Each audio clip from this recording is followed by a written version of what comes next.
तो सबसे पहले एजुकेशन जो वर्ड है वो कौन से भाषा से इसकी उत्पत्ति हुई है? लैटिन भाषा से इसकी उत्पत्ति हुई है। कहा जाता है 3 वर्ड हैं, एडुकेयर, एडुशियर एंड एडुकेटम, जिसको हमने पहले भी बहुत बार डिस्कस कर रखा है और आई होप कि ये बात सबको पता हो। तो ओवरऑली अगर बात की जाए तो बच्चे का जो इनट पोटेंशियलिटी है, बच्चे का जो इनट कैपेबिलिटी है, उसको ग्रो कराना, उसको डेवलप कराना, यही होता है एजुकेशन का मीनिंग, एजुकेशन का फंक्शन एक तरह से हम बोल सकते हैं। ऑपरेशनल मतलब क्या होता है? फंक्शंस। ऑपरेशनल मतलब होता है फंक्शंस। तो एजुकेशन के फंक्शंस क्या क्या है सोसाइटी में, और इसी चीज़ का हम इस वीडियो में डिस्कशन करने वाले हैं। तो इस चैप्टर को इंट्रोड्यूस करते वक्त मैं ये आपको कहना चाहूँगी कि पहले जो हिस्ट्री है, हिस्ट्री में हमने काफ़ी बार देखा है कि इलाइट क्लासेस को ही एजुकेशन ऑफर करी जाती थी। जो लोअर क्लासेस होते थे, जिनके पास पैसे नहीं थे, पोर इकोनॉमिक कंडीशन जिसका रहा, उन सबको हमारा एजुकेशन नहीं मिलता था। हालांकि कुछ टाइम बाद धीरे धीरे करके वो चीज़ बदलती गई और हम एजुकेटेड होते गए। जो एजुकेटेड जो इंडिविजुअल्स होते थे उन्हीं को पॉलिटिशियंस, फिलोसोफर्स और थिंकर्स भी माना जाता था। क्रिश्चियन एरा में अगर देखा जाए तो क्रिश्चियन एरा में ही हमारा स्टेट्स क्राफ्ट जो वो ग्रो करना शुरू किया। स्टेट क्राफ्ट क्या होता है? एक तरह से स्टेटमेंट से बोल सकते हैं, स्किलफुल मैनेजमेंट बोल सकते हैं। किसका? स्टेट अफेयर्स का। स्टेट अफेयर्स मतलब क्या है कि हमारे स्टेट्स में क्या क्या चीज़ें हो रहे हैं, उसके बारे में हमको अवेयरनेस हो कि क्या चीज़ अच्छा हो रहा है, क्या चीज़ गलत हो रहा है। गवर्नमेंट अगर कोई चीज़ कर रहा है, हम इस वक्त अभी उसको समझ पा रहे हैं कि CAA क्यों आया, आर्टिकल 370 क्या है, इलेक्शंस किस तरह से हो रहे हैं, वक्फ बोर्ड क्या है, ये सब चीज़ें हम कैसे समझ पा रहे हैं? एजुकेशन की वजह से समझ पा रहे हैं। इलिटरेट लोग क्या ये सब समझ सकते थे उस वक्त? नहीं। तो धीरे धीरे करके ये जो इवोल्यूशंस हमारे हुए हैं। सबसे पहले कहा जाता है कि जो स्पार्टा है, इस स्टेट में हमारा एजुकेशन धीरे धीरे फ्लोरिश करने लगा, जो कि ज़्यादातर माना जाता है कि मिलिट्री ट्रेनिंग उनको दी जाती थी और फिजिकल एक्सेलेंसी उनका सबसे ज़्यादा महत्वपूर्ण था उनके डिफेंस सिस्टम को स्ट्रेंथन करने के लिए। फिर एथेंस में इंडिविजुअलिज्म को प्रमोट किया गया। इंडिविजुअलिज्म का मतलब क्या होता है कि हम सबसे डिफरेंट है, हम कुछ अलग से अपनी तरीके से चीज़ें करना चाह रहे हैं, तो उसको हम इंडिविजुअलिज्म कहेंगे। एथेंस में इंडिविजुअलिज्म का डेवलपमेंट होना। फिर हम इंडियन हिस्ट्री अगर उठाकर देखें तो प्री ब्रिटिश और पोस्ट इंडिपेंडेंस पीरियड में ऐसे बहुत सारी चीज़ें हुई हैं, बहुत सारे इवेंट्स हुए हैं, बहुत सारे ऑर्गेनाइजेशंस बिठाए गए हैं, कमिटीज़ बिठाए गए हैं, जिससे हमारा एजुकेशन सिस्टम धीरे धीरे फ्लोरिश करने लगा। तो इस यूनिट में हम क्या चीज़ देखेंगे? एजुकेशन का क्या रोल है सोसाइटी में, ये कैसे एक सोसाइटी का सब सिस्टम है, टेक्नोलॉजिकल शिफ्ट और पॉलिटिकल शिफ्ट को ये कैसे चेंज करता है, और ये खुद कैसे इन्फ्लुएंस होता है पॉलिटिकल और टेक्नोलॉजिकल शिफ्ट से। कॉन्स्टिट्यूशनल प्रोविजंस क्या क्या रखा गया है एजुकेशन से रिलेटेड। तो चलिए शुरू करते हैं। एजुकेशन एज ए सोशल सब सिस्टम। सबसे पहले तो आपको ये समझना चाहिए कि सिस्टम क्या है। कॉन्सेप्ट ऑफ सिस्टम को आप समझें पहले। तो सिस्टम क्या है? एक इंटर रिलेटेड यूनिट होता है। एक इंटर रिलेटेड यूनिट, जैसे कि हम अगर हमारे बॉडी को एक सिस्टम माने, एक बायोलॉजिकल सिस्टम माने, तो सबसे कॉम्प्लेक्स सिस्टम क्या होता है? सबसे कॉम्प्लेक्स सिस्टम हमारा बॉडी है। हमारे बॉडी में बहुत सारे सिस्टम्स होते हैं। रेस्पिरेटरी सिस्टम हो गया, डाइजेस्टिव सिस्टम हो गया, एक्सक्रीटरी सिस्टम्स हो गया। इसको हम सिस्टम क्यों बोलते हैं? क्योंकि बहुत सारे जो ऑर्गन्स है ये इंटरलिंक्ड है, इंटरकनेक्टेड है, डिपेंडेंट है एक तरह से। एक अगर परफेक्टली काम नहीं करेगा तो दूसरा भी परफेक्टली काम नहीं करेगा। तो ये जो है इंटरकनेक्टेड है और इंटर रिलेटेड है, एक दूसरे पे ये डिपेंडेंट है। बिल्कुल उसी तरह एजुकेशन भी सोसाइटी का एक सब सिस्टम है और सोसाइटी भी हमारा इटसेल्फ एक सिस्टम है। कैसे है? चलिए देखते हैं। सोसाइटी कैसे एक सिस्टम है? सोसाइटी में बहुत सारा हम सिस्टम देखते हैं, जैसे कि पॉलिटिकल सिस्टम हो गया, एजुकेशनल सिस्टम हो गया। जो एजुकेशन सिस्टम है, अगर हम किसी एक इंस्टीट्यूशन को कंसिडर करें तो एक एजुकेशन में बहुत सारे टीचर्स होते हैं, स्टूडेंट्स होते हैं, उनका क्लैरिकल होते हैं, पियोन्स होते हैं, हेडमास्टर होते हैं, और ऊपर की तरफ अगर हम जाएँ तो BEO DEO बहुत सारे लोग होते हैं। तो ये जो सब लोग हैं, ये जो इंडिविजुअल्स हैं, ग्रुप्स हैं और सारे जो ऑर्गेनाइजेशंस हैं, ये क्या है? इनको हम कहेंगे यूनिट्स हैं। ये एक तरह से जो कनेक्टेड है, हर इंडिविजुअल हर ग्रुप के साथ कनेक्टेड है और हर ग्रुप हर ऑर्गेनाइजेशन के साथ किसी ना किसी तरह से कनेक्टेड है। जैसे एक स्टूडेंट टीचर से कनेक्टेड है, टीचर BEO DEO से कनेक्टेड है। किस तरह से कनेक्टेड है? अगर हम यहाँ पे टीचर अगर यहाँ पे काम नहीं करेगा अच्छा से, वो जाता है सीधा खा के वहाँ पे सो जाता है और फिर काम कुछ नहीं करता है, अपना जो भी काम है उसको अच्छे से नहीं कराता है, बच्चों को पढ़ाता नहीं है, कुछ नहीं करता है, तो इससे क्या होता है कि बच्चे एक तरह से इम्पैक्टेड होते हैं, उनका स्टडीज अच्छे से नहीं ग्रो कर पाता है, और हमारे जो सिटीजन है, फ्यूचर सिटीजन्स हैं, उनका जो फ्यूचर है वो खतरे में आ जाता है। ठीक है, तो ये जो सारे यूनिट है हर एक दूसरे के साथ कनेक्टेड है। तो सोसाइटी एक नेटवर्क है, सोशल इंटरेक्शन एंड टास्क यहाँ पे कनेक्टेडली हम करते हैं, सारा नेटवर्क की तरह से काम करते हैं। इसके यूनिट हम बोल सकते हैं सोसाइटी का, इकोनॉमिक सिस्टम है, पॉलिटिकल सिस्टम हो गया, एजुकेशन सिस्टम हो गया, ट्रांसपोर्ट सिस्टम हो गया, हर एक चीज़ एक दूसरे से इंटरलिंक्ड होता है। तो इसी को लेकर हम बोल सकते हैं कि सोसाइटी एक सिस्टम है। अब देखते हैं एजुकेशन सोसाइटी का एक सब सिस्टम कैसे है। एजुकेशन सोसाइटी का एक सब सिस्टम कैसे है। सोसाइटी अगर एक सिस्टम है तो सब सिस्टम इसका एक है एजुकेशन।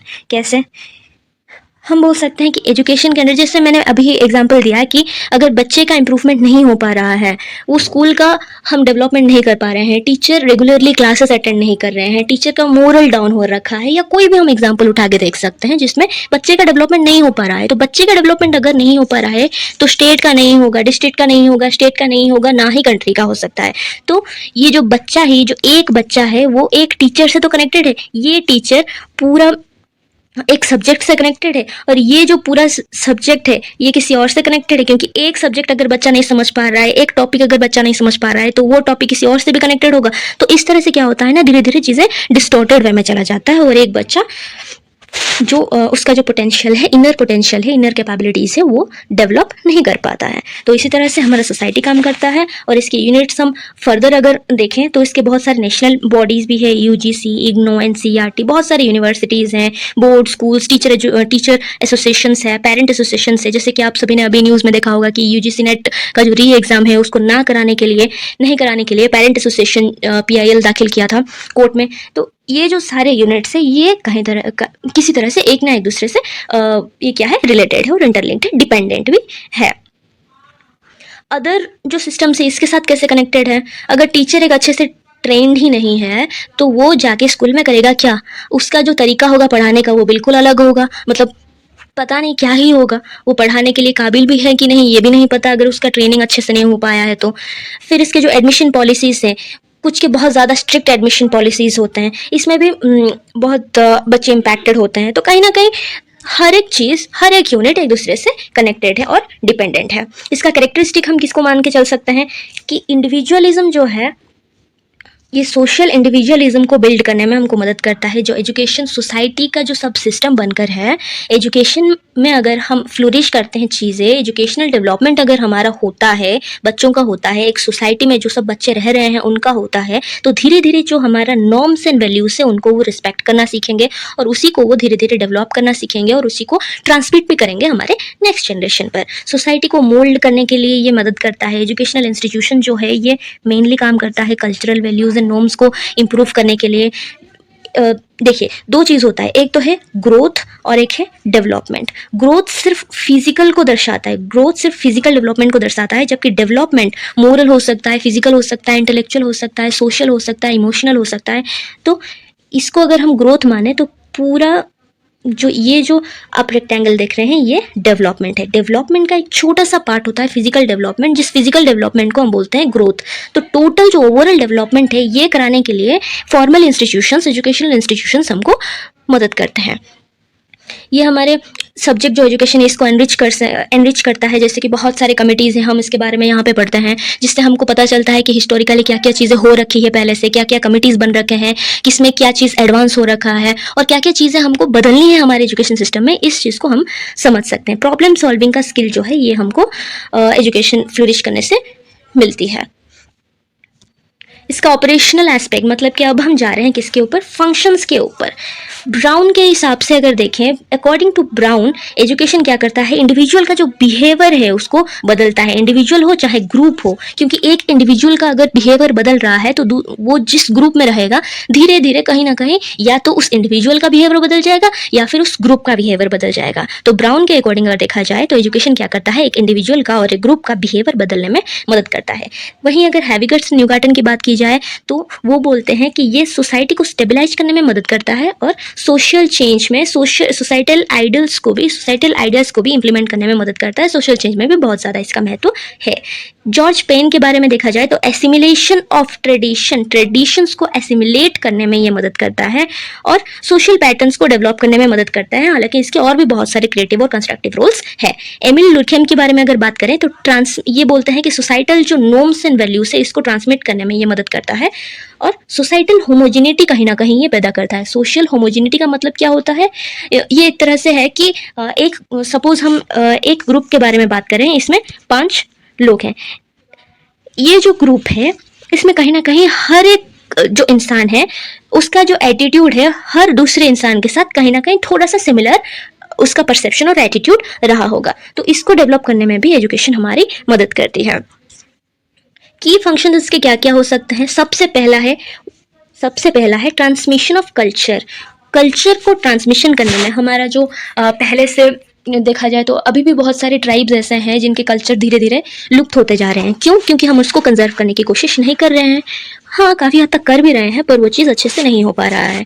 तो कल्चर जो है, हमारे जो कल्चर है, हमारे आउटफिट हो गया, हमारे फूड हैबिट्स हो गए, हमारे जो डांस फॉर्म्स हो गया, फोक टेल्स हो गए, ये सब चीज़ें जो है हमारे कल्चर में, ये सब कल्चर को ट्रांसमिट करने में एजुकेशन मदद करता है। क्योंकि हम ज़्यादातर देखते हैं कि हमारे जो एनसीईआरटी बुक्स है या कोई भी अदर बुक उठा के देख लो, उसमें जो हम एग्जाम्पल्स पढ़ते हैं वो एग्जाम्पल्स रिलेटेड होते हैं हमारे कल्चर से। हमारी जो रहन सहन का जो तरीका होता है उसी के साथ ही रिलेटेड होता है। ये जानबूझकर ऐसे एग्जाम्पल्स देते हैं ताकि हम अपने कल्चर को रिलेट कर पाए और वही एग्जाम्पल्स हमारे भी दिमाग में बैठे और हम धीरे धीरे अपना कल्चर को ट्रांसमिट करना सीखें, ना कि उसे भूल जाएं।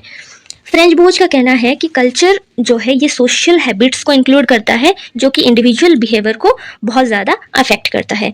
तभी मेलिनोस्की बोलते हैं कि सोशल एनवायरनमेंट जो है ये एक इंडिविजुअल का बिहेवियर पे डिपेंड करता है और उसके डेवलपमेंट पर भी मदद करता है। सोशल एनवायरनमेंट जैसा हो, एक बच्चा है, अगर एक बच्चे का जैसे सोसाइटी रहेगा, उसका जैसा एनवायरनमेंट रहेगा, वो वही तो सीखेगा।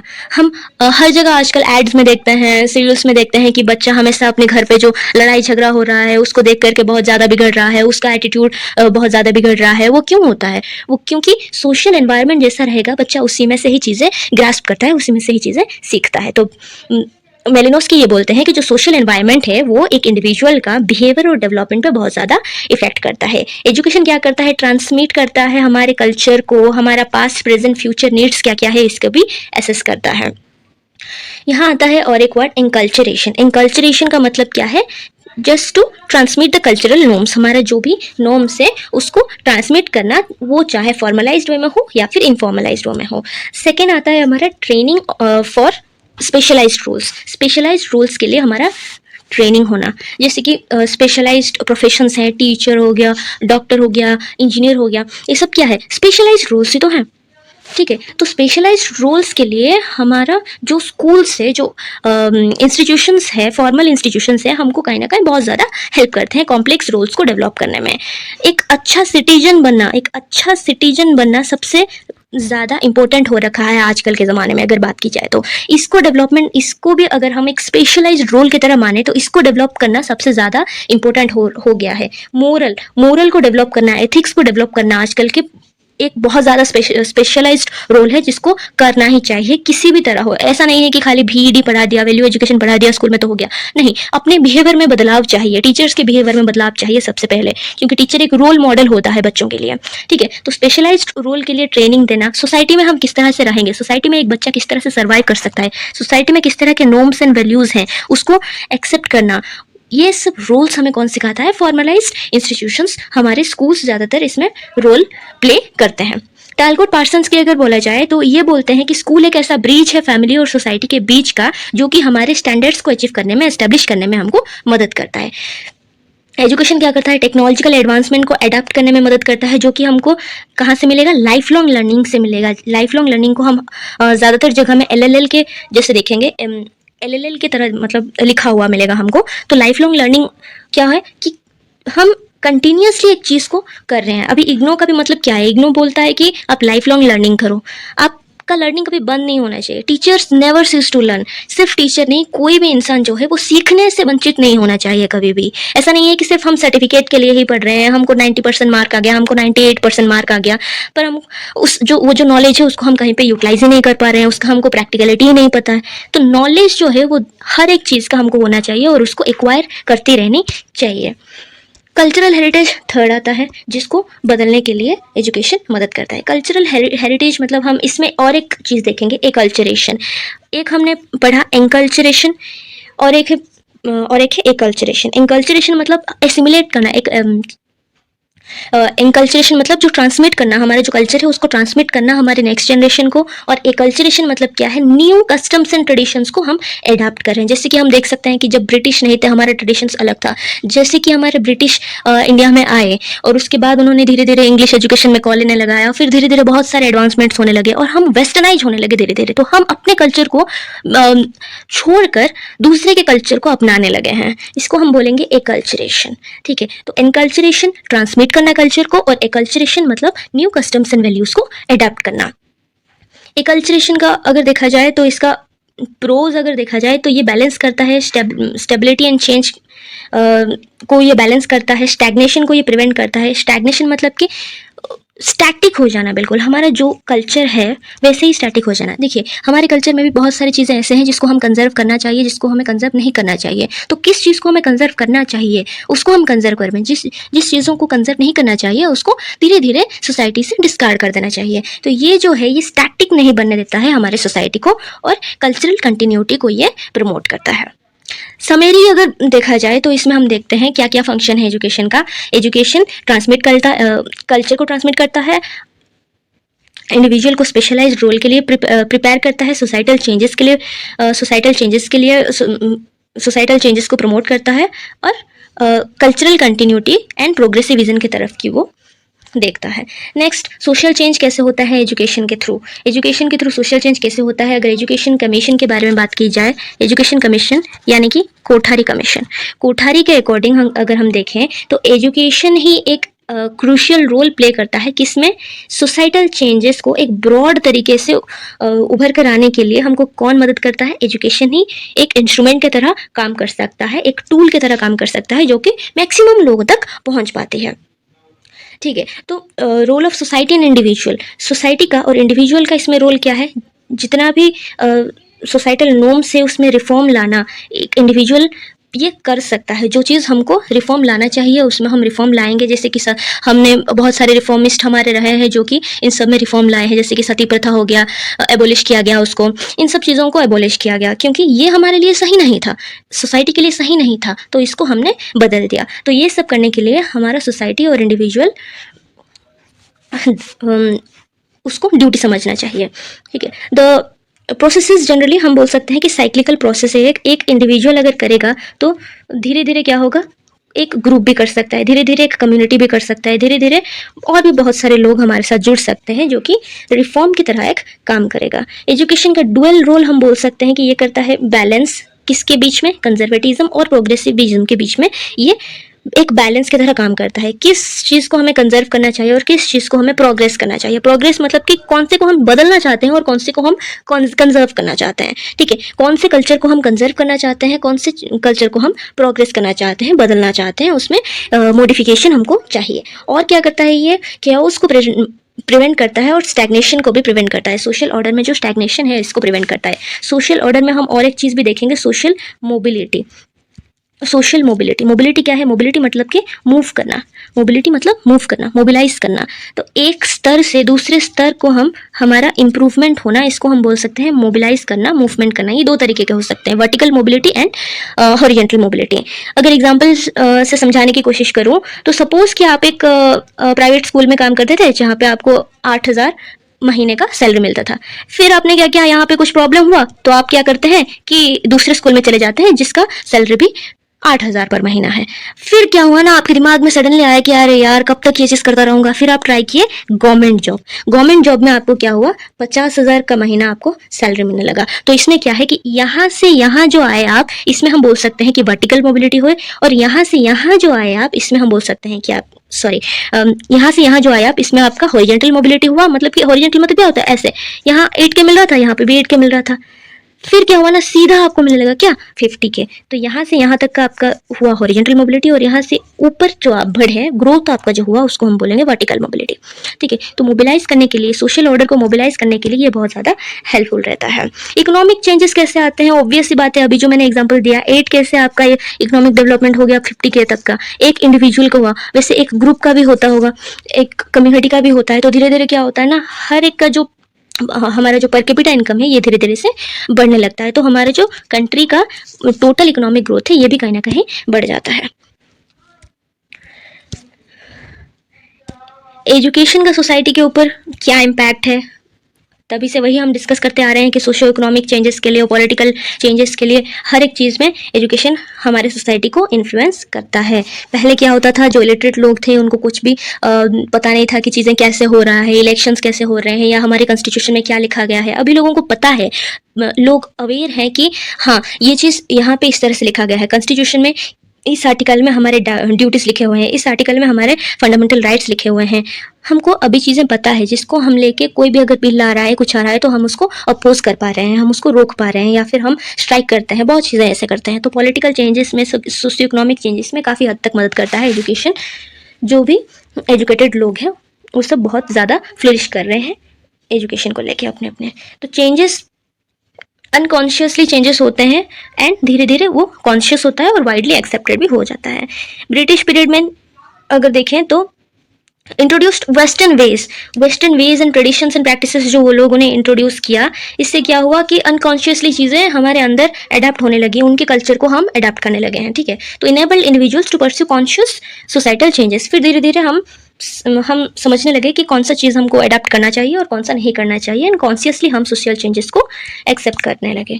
नोटेबल रिफॉर्मिस्ट कौन कौन थे? राजा राम मोहन राय, जिसने कि बहुत मदद की है, जिनको हम मॉडर्न मैन ऑफ इंडिया बोल सकते हैं, स्वामी विवेकानंद, महात्मा गांधी, ये सब जो लोग थे, ये सब रिफॉर्म लाने के लिए बहुत ज़्यादा हमको मदद किए हैं। एजुकेशन को लेके ही हमारा इक्वलिटी आज धीरे धीरे बढ़ रहा है, जबकि पहले बैकवर्ड एंड अनप्रिविलेज्ड जो क्लासेस थे उनको एजुकेशन मिलता भी नहीं था। B.R. अम्बेडकर, ऐसे बहुत सारे लोग हैं जो कि इसको प्रमोट करने के लिए बहुत ज़्यादा, इक्वलिटी को प्रमोट करने के लिए बहुत ज़्यादा एफर्ट्स लगाए हैं।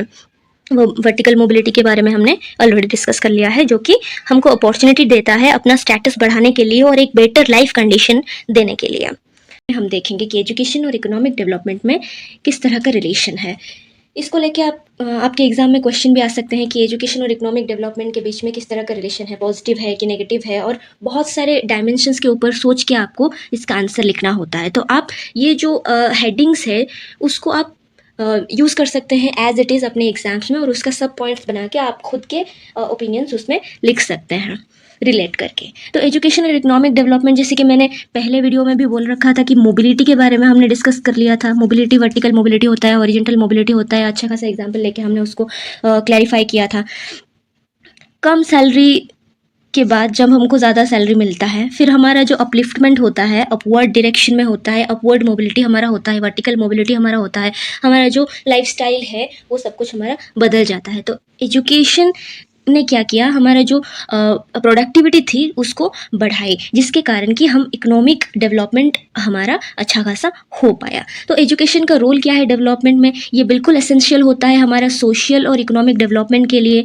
कहीं ना कहीं हम देखते हैं कि अनएजुकेटेड जो नेशन है, हालांकि अनएजुकेटेड नेशंस हम नहीं बोल सकते हैं, कोई नेशन अगर बहुत ज़्यादा अनएजुकेटेड उसके सिटीजन्स हैं तो काफ़ी हद तक उसको सीवियर चैलेंजेस फेस करने पड़ सकते हैं, क्योंकि हमारा जो कंट्री होता है उसमें हम देखते हैं कि टेक्नोलॉजिकल शिफ्ट और साइंटिफिक रिवॉल्यूशन होता रहता है। क्वालिफाइड साइंटिस्ट हमको ज़रूरत होते हैं, टेक्नोलॉजिस्ट ज़रूरत होते हैं, हर तरह के स्पेशलाइज्ड रोल वाले हमको ज़रूरत होते हैं।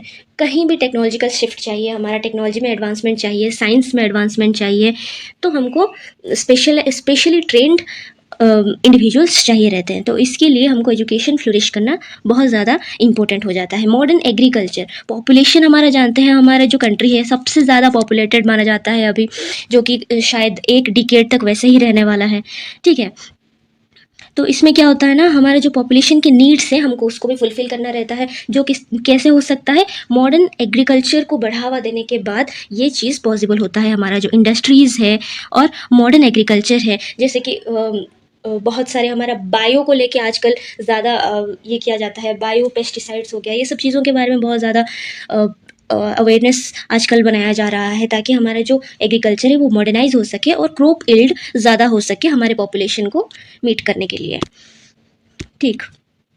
नेक्स्ट आता है हमारा इम्पैक्ट क्या क्या है एजुकेशन का, इकोनॉमिक इम्पैक्ट क्या है एजुकेशन का। तो स्ट्रमलिन के हिसाब से अगर देखा जाए तो जो क्वालिफाइड वर्कर्स होते हैं प्रोडक्टिविटी वो इंक्रीज़ करते हैं जो कि आगे चल कर के नेशनल इनकम के लिए रास्ता बनाता है। हम ये बोल सकते हैं कि एक स्किल्ड वर्कर अगर है तो वो क्या कर सकता है, अपना जो स्किल के थ्रू अपना प्रोडक्टिविटी वो इंक्रीज़ कर सकता है। कहीं भी वो किसी इंडस्ट्री में हो या फिर कहीं पे भी हो, वो अपना प्रोडक्टिविटी काफ़ी हद तक इंक्रीज़ कर सकता है। तो प्रोडक्टिविटी जब इंक्रीज़ होगा, इस पर्टिकुलर इंसान का इकोनॉमिक डेवलपमेंट होगा और धीरे धीरे क्या होगा, ये अपना जो फैमिली है उसमें जो भी सारे बच्चे हैं उनको भी अच्छा खासा जगह पर ट्रेनिंग कराएगा, पढ़ाएगा। तो इस तरह से क्या होगा ना, एक फैमिली धीरे धीरे डेवलप कर रहा है। तो इसी तरीके से हमारे जो नेशन का जो एक इनकम है वो भी धीरे धीरे इंक्रीज़ करेगा और नेशनल डेवलपमेंट काफ़ी हद तक पॉसिबल हो पाएगी। और ऐसा ही होता है।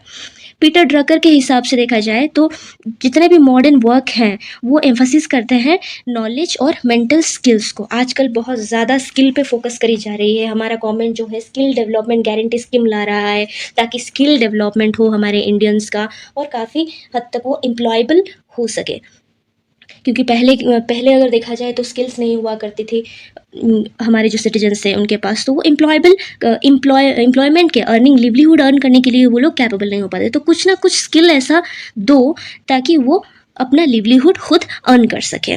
एजुकेशन का इन्फ्लुएंस किस तरह हो सकता है, देखिए जितना एक्सपांड करेंगे हम एजुकेशन को वो उतना ही ज़्यादा हमारा इकोनॉमिक ग्रोथ कराएगा। मतलब बहुत एक अच्छा इन्वेस्टमेंट की तरह एजुकेशन हमारा काम कर सकता है। ठीक, देखिए educational investment and economic growth, जितना हम एजुकेशन पर इन्वेस्टमेंट करेंगे उतना ही ज़्यादा हमको इकोनॉमिक ग्रोथ मिलेगा, यानी कि हमारा जो रिटर्न से उतना ही ज़्यादा हमको मिल पाएगी। वेजी के हिसाब से अगर देखा जाए तो रिचर नेशंस जो होते हैं काफ़ी चालाक होते हैं और वो क्या करते हैं कि एजुकेशन पर सबसे ज़्यादा स्पेंड करते हैं। हम ये नहीं बोल रहे हैं कि हमारा सिस्टम ख़राब है, पर ये ज़रूर कह सकते हैं कि हमारा सिर्फ जीडीपी का 3% से 5% और 5% तक भी ये पहुंच नहीं पाया है। 3% 4% के अराउंड ही ये होवर करता रहता है हमारा जो जीडीपी का जो इन्वेस्ट किया जाता है एजुकेशन में, जो कि काफ़ी हद तक सही नहीं है। 6% हमारा रिकमेंड करता है एनसीएफ, जो कि अब तक फुलफिल नहीं हो पाया है। गैलब्रिथ के हिसाब से अगर देखा जाए तो एजुकेशन प्रोडक्टिविटी को एनहांस करता है, जिसके बारे में अभी हमने डिस्कस किया। इसराइल बोलते हैं कि हाई रिटर्न देता है एजुकेशन पर अगर हम इन्वेस्ट करते हैं तो। इनिशियल 5 ईयर प्लान में भी फोकस किया गया हमारे एजुकेशनल ग्रोथ को लेके। टेक्नोलॉजिकल इंस्टीट्यूशंस को बढ़ावा दी गई, यूनिवर्सिटीज़ को बढ़ावा दिया गया। पहला हमारा जो 5 ईयर प्लान था वो 1951-56 था। ठीक है, तो जो 5 ईयर प्लान्स थे उसमें भी बहुत ज़्यादा फोकस किया गया एजुकेशनल प्रोग्रेस के ऊपर। नेक्स्ट देखते हैं करंट स्टेटस। ये आपके बुक के हिसाब से करंट स्टेटस है, पर हम अब के हिसाब से करंट स्टेटस भी देखेंगे और उसको भी हम यूज़ करेंगे हमारे एग्जाम्स में आंसर लिखने के लिए। ठीक है, तो करंट स्टेटस की अगर बात की जाए तो हमारा इंडिया अभी भी एक ग्रोइंग इकोनॉमी है। हम बोल सकते हैं कि 5th लार्जेस्ट इकोनॉमी है हमारा, जो कि बहुत ज़्यादा बेनिफिट हुआ है एजुकेशन से। लिटरेसी हमारा बहुत ज़्यादा इम्प्रूव हुआ है। अभी लगभग हमारा जो 75% लिटरेसी है, 82% के आसपास हम देखते हैं कि लड़कों का लिटरेसी है, जहाँ की गर्ल्स की अगर बात की जाए तो 65% की हम लिटरेसी देखने को हमको मिलता है। 1947 से अब तक का अगर हम देखें तो 2001 में हमारी लिटरेसी रेट थी 62%, जो अभी बढ़कर 75% से भी ज़्यादा हो गया है।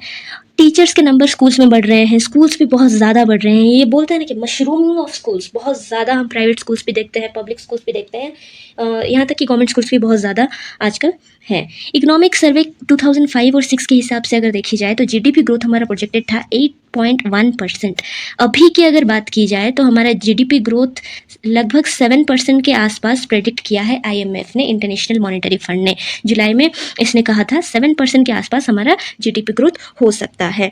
मैन्युफैक्चरिंग कंपनीज हो गया, सर्विस सेक्टर्स हो गए, ये सब बहुत सारे हमारा ग्रोथ कर रहे हैं। केरला को अगर केस स्टडी के हिसाब से देखें तो केरला हमारा सबसे मतलब बहुत ज़्यादा लिटरेट स्टेट में से आता है, नंबर 1 लिटरेट स्टेट में से आता है, जिसका लगभग 94% लिटरेट है। ठीक है, 94% लिटरेट रेट हमको यहाँ पे देखने को मिलता है, जो कि एसटीपी है उसका 7% के आसपास हमेशा मेंटेन करने की कोशिश करती है। हालांकि अभी वायनाड वाला जो लैंडस्लाइड ये सब वगैरह है, ये सब थोड़ा बहुत इम्पैक्ट करता है, फिर भी इसने अपना जो ग्रोथ रेट है एसटीपी का 7% के आसपास हमेशा मेंटेन करके रखा है। अब चलते हैं पॉलिटिकल सिस्टम्स एंड एजुकेशन के, और पॉलिटिकल आइडियोलॉजीज का एजुकेशन के ऊपर क्या इम्पैक्ट होता है और एजुकेशन का पॉलिटिकल सिस्टम के ऊपर क्या इम्पैक्ट होता है। पॉलिटिकल आइडियोलॉजीज की अगर बात की जाए तो फैसिस्ट, कम्युनिस्ट और डेमोक्रेटिक 3 तरह के हम पॉलिटिकल आइडियोलॉजीज देखते हैं। कार्ल जास्पर के हिसाब से मैन जो भी कुछ करता है उसका कुछ ना कुछ पॉलिटिकल सिग्निफिकेंस ज़रूर होता है। अब आता है फैसिस्ट आइडियोलॉजी का कोर बिलीफ क्या है। फैसिस्ट आइडियोलॉजी का कोर बिलीफ होता है स्टेट की सुप्रीमेसी। स्टेट सुप्रीम होता है, इंडिविजुअल नीड से ज़्यादा होता है। ठीक है, इंडिविजुअल का चाहे कोई भी नीड हो, स्टेट का जो नीड है वो फुलफिल होना चाहिए। तो फैसिस्ट आइडियोलॉजी के हिसाब से एजुकेशन का पर्पस क्या है, नेशन को ग्लोरीफाई करना है, एडमिनिस्ट्रेटर बनाना है, काफ़ी अच्छे एडमिनिस्ट्रेटर बनाना है, स्टेक होल्डर्स बनाना है हमारे स्टेट अफेयर्स में, जो कि बहुत अच्छा खासा हमारे नेशन को बिल्ड कर पाएँ। स्कूल फंक्शंस क्या है इसके, ये कैरेक्टर ट्रेनिंग कराता है, इंटेलेक्चुअल एजुकेशन देता है और ये डेवलपमेंट ऑफ बॉडी को भी फोकस करता है, यानी कि हम बोल सकते हैं कहीं ना कहीं फिजिक के ऊपर भी ये फोकस करता है। नेक्स्ट देखते हैं कम्युनिस्ट आइडियोलॉजी का कोर बिलीफ क्या है। ये एक क्लासलेस सोसाइटी बनाना चाहता है। इंडिविजुअल का फ्रीडम है पर तब तक है जब तक कि स्टेट इंटरेस्ट के हिसाब से काम कर रहा है। ठीक है, स्टेट इंटरेस्ट के खिलाफ अगर वो गया तो उसका इंडिविजुअल फ्रीडम कर्टेल हो सकता है। तो कम्युनिस्ट आइडियोलॉजी के हिसाब से एजुकेशन का पर्पस क्या है, वही नेशनल प्रोग्रेस कराना, और यहाँ पे कहीं ना कहीं जो इंडिविजुअल का पर्सनल चॉइस है करियर चूज करने का, वो थोड़ा सा रिस्ट्रिक्ट हो जाता है। इसमें इवैल्यूएशन भी सोशल गुड के तहत और स्टेट इंटरेस्ट के तहत ही माना जाता है। डेमोक्रेटिक आइडियोलॉजी के हिसाब से अगर देखा जाए तो इंडिपेंडेंस और रिस्पॉन्सिबिलिटी दोनों होना चाहिए हमारे इंडिविजुअल्स के पास। इंडिपेंडेंट हो हमारे इंडिविजुअल्स, पर देखिए अगर हमको कुछ फंडामेंटल राइट्स मिले हुए हैं तो हमारे पास कुछ फंडामेंटल ड्यूटीज़ भी तो है करने के लिए। हालांकि फंडामेंटल राइट जहाँ पे भी कर्टन हो रहा हो, जितने भी सिटीजन्स हैं वो प्रोटेस्ट करने के लिए निकल जाते हैं, पर ड्यूटी अपना कोई नहीं निभाता है। ठीक, तो एनआरकी को प्रिवेंट करता है एजुकेशन और एक सिटीजन को इंडिपेंडेंट बनाता है, साथ ही साथ उसको रिस्पॉन्सिबल सिटीजन बनाने के लिए भी मदद करता है। इसी को लेके हचिंस बोलते हैं कि पॉलिटिकल फ्रीडम तभी इंक्रीज करेगा जब हमारा नॉलेज इक्विजिशन क्या होता, कंटिन्यूसली चलता जाएगा। गांधी जी बोलते हैं कि जो डेमोक्रेसी होता है वो हमारे अंदर होता है, हम किसी को फोर्स नहीं कर सकते डेमोक्रेसी को लाने के लिए। ठीक, तो डेमोक्रेसी जो होता है वो हमारे अंदर से आता है, हमारे अंदर ही जो सिविक रिस्पॉन्सिबिलिटी है वो डेवलप होना चाहिए। हम देश के लिए पेट्रियोटिक होना चाहिए। सिविक रिस्पॉन्सिबिलिटी का मतलब क्या है कि अगर एग्जाम्पल के बारे में बात करें तो रेलवे स्टेशन वगैरह हो गया, यूरिनेशन नहीं करना है, स्पीड वहाँ पे नहीं करना है, उसको साफ रखना है, ये क्या है, हमारा एक सिविक सेंस है, सिविक रिस्पॉन्सिबिलिटी है, जो कि ज़्यादातर लोग नहीं करते हैं। एजुकेशन ही हमें मदद करता है अपना सेल्फ रियलाइजेशन कराने के लिए। सेल्फ रियलाइजेशन मतलब कि अपने सेल्फ को समझ पाना कि हम क्या चाहते हैं, और धीरे धीरे हमारा इकोनॉमिक एफिशिएंसी भी बढ़ता चला जाता है। इंडियन एजुकेशन सिस्टम हमारा पहले कैसा था, एंशियंट पीरियड में अगर देखा जाए तो वैदिक, बुद्धिस्ट और जैनिज्म हमारा फ्लोरिश किया हुआ था। वैदिक की अगर बात करें तो वहाँ पे हमको बहुत सारे मतलब 4 जो वेदस हैं उनके बारे में जानने को मिलता था, सिखाया जाता था गुरुकुल्स वगैरह में। बुद्धिस्ट में क्या, बुद्धिज्म में हमको 8 फोल्ड पाथ सिखाए जाते हैं। जैनिज्म में हम देखते हैं 3 रत्नस के बारे में, देखते हैं 3 ज्वेल्स के बारे में। तो ये सब कुछ हम अपने नेक्स्ट चैप्टर्स में पढ़ेंगे। मिडिवल पीरियड में हमारा मुस्लिम रूलर्स जब इन्वेड किए, मुस्लिम रूलर्स ने क्या किया, मद्रासास बनाए, मकतब्स बनाए, कुछ उसमें प्राइमरी एजुकेशन के लिए था, कुछ उसमें हायर एजुकेशन के लिए था, राइट। फिर ब्रिटिश एरा आया, जब मैकॉले ने इंग्लिश एजुकेशन लगाई, कैस्ट बेस्ड थोड़ा सा शिफ्ट हुआ हमारा एजुकेशन, क्योंकि कैस्ट बेस्ड था हमारा एजुकेशन सिस्टम। बहुत ही ज़्यादा एलाइट क्लासेस को मिलते थे, पुअर क्लासेस को नहीं मिलते थे। क्लास को थोड़ा सा कम किया गया और यहाँ पे एजुकेशन सबको काफ़ी हद तक मिलने लगी थी। क्यों? ब्रिटिश लोगों ने जानबूझकर ये चीज़ किया था ताकि वो लोग क्या कर सकें, ज़्यादा से ज़्यादा वेस्टर्नाइज कर सके और हमारे कल्चर को भी कहीं ना कहीं वो डिस्टॉर्ट कर दिए थे। तो पोस्ट इंडिपेंडेंस डेवलपमेंट के बाद अगर करा जाए तो अर्ली इंडिपेंडेंस में हम देखते हैं कि यूनिवर्सिटीज़ को इम्प्रूव किया गया, फिर मॉडर्नाइजेशन की गई, लाइब्रेरी हो गया, लैब हो गया, कुछ कुछ सेटअप कराने की कोशिश की गई थी। फिर सर्जेंट प्लान, जो कि 1944 में हमारा सर्जेंट प्लान दिया गया था। इस सर्जेंट प्लान और सर्जेंट रिपोर्ट के हिसाब से ये कहा गया कि जो फ्री एजुकेशन है उसको लाया जाए बाय 1984। इसने कहा था कि जो इंडिपेंडेंस है 40 साल के अंदर हम क्या करेंगे कि एलिमेंट्री एजुकेशन को बढ़ावा देंगे और फ्री एजुकेशन प्रमोट करेंगे 14 ईयर ऑफ एज के बच्चों के लिए। तो यहीं से शुरू हुआ था कहीं ना कहीं प्राइमरी एजुकेशन का यूनिवर्सलाइज करना और यूनिवर्सल एलिमेंट्री एजुकेशन को बढ़ावा देना।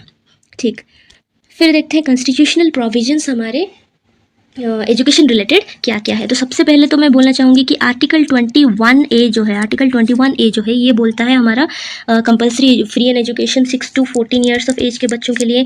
वही आर्टिकल 45 सेम ही चीज़ बोलता है। आर्टिकल 351 की अगर बात की जाए तो आर्टिकल 351 हिंदी भाषा को प्रमोट करने के लिए लिखा गया है उसमें प्रोविज़न। आर्टिकल 29 की अगर बात करें तो ये माइनॉरिटी के इंटरेस्ट को प्रोटेक्ट करने की बात करता है। आर्टिकल 350A के बारे में बोलें तो ये हमको मदर टंग यूज़ करने की प्रोविज़न प्रोवाइड करता है। प्राइमरी एजुकेशन में मदर टंग को हम इस्तेमाल कर सकते हैं एज मतलब इंस्ट्रक्शन की मीडियम की तरह यूज़ कर सकते हैं। आर्टिकल 30 बोलता है कि माइनॉरिटी एस्टेब्लिश कर सकते हैं एजुकेशनल इंस्टीट्यूशंस, और वो काफ़ी अच्छे से उसको मेंटेन भी कर सकते हैं और हम उनके खिलाफ नहीं जा सकते।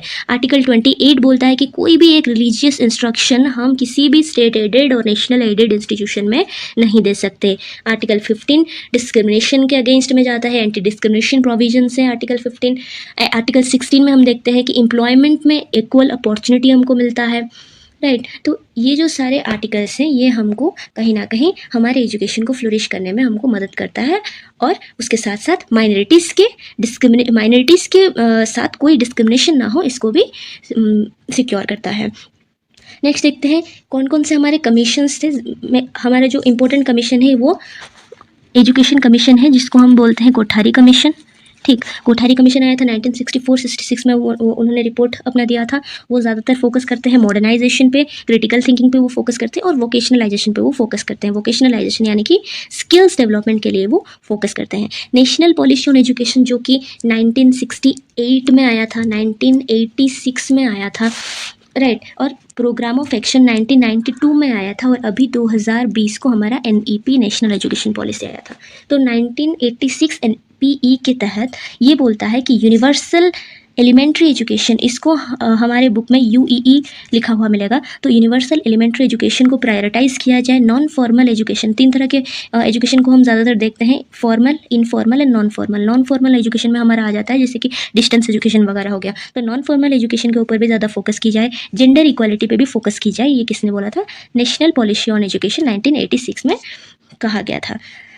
समराइज़ अगर करें तो हमने इस चैप्टर में क्या क्या देखा। सबसे पहले एजुकेशन का मीनिंग देखा, वो कहाँ से उत्पन्न हुआ है, एजुकेशन वाला वर्ड उसको देखा, वो कैसे एक सब सिस्टम है, सोसाइटी कैसे एक सिस्टम है, इन सब की चीज़ों में बात किया।